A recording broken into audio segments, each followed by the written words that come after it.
À l'hôpital Femme-Mère-Enfant de Bron, certains enfants sont pris en charge pour le traitement de pathologies chroniques telles que l'obésité, le diabète, les troubles psychologiques ou encore les maladies neuromusculaires. Et c'est parti! Pour améliorer leur quotidien, mais également augmenter leurs chances de guérison, l'activité physique adaptée a été pleinement intégrée dans le parcours de soins de ces jeunes patients. Ambre, 8 ans, est atteinte d'ostéogenèse imparfaite, aussi appelée maladie des os de verre. Très fragile des os, elle a déjà connu plusieurs fractures.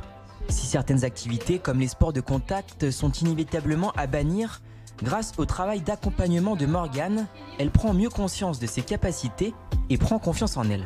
Malgré ma maladie, je peux quand même faire beaucoup de choses.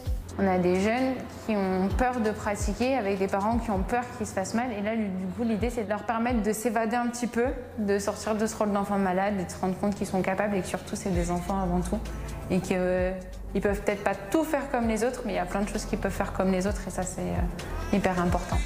Depuis peu, une nouvelle activité peut être proposée aux enfants et leurs familles, le mini-golf. Juste derrière l'hôpital Femme-Mère-Enfant, le terrain vient tout juste d'être achevé. Et au printemps prochain, un autre équipement ultra complet viendra prendre place ici, au cœur même de l'hôpital. Sur 120 mètres carrés, le pavillon des enfants permettra de diversifier encore un peu plus la palette d'activités. On va pouvoir, quand il n'y aura plus le Covid, faire des séances, refaire des séances de groupe, mais surtout avec un nombre d'enfants plus important.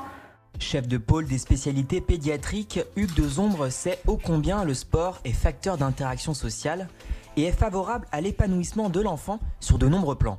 On peut imaginer un jeune qui a découvert l'activité physique adaptée depuis quelques temps, qui accueille un jeune qui vient pour la première fois, qui est assez réticent parce qu'il a des représentations peut-être un petit peu négatives. Ça va être un booster absolument fabuleux. Ça va restaurer chez eux une meilleure estime de soi, une meilleure forme physique, moins de fatigue, la capacité aussi de pouvoir se projeter avec cette maladie.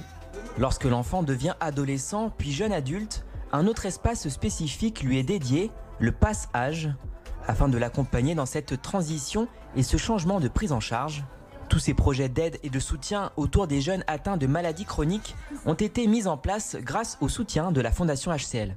Leur soutien est indispensable, le soutien des donateurs est indispensable parce que c'est des activités qui sont moins directement liées au cœur de soins et donc on a besoin de mécènes, on a besoin d'aide à la fois pour financer les structures et puis pour aider à financer le temps d'accompagnants et de préparateurs physiques adaptés.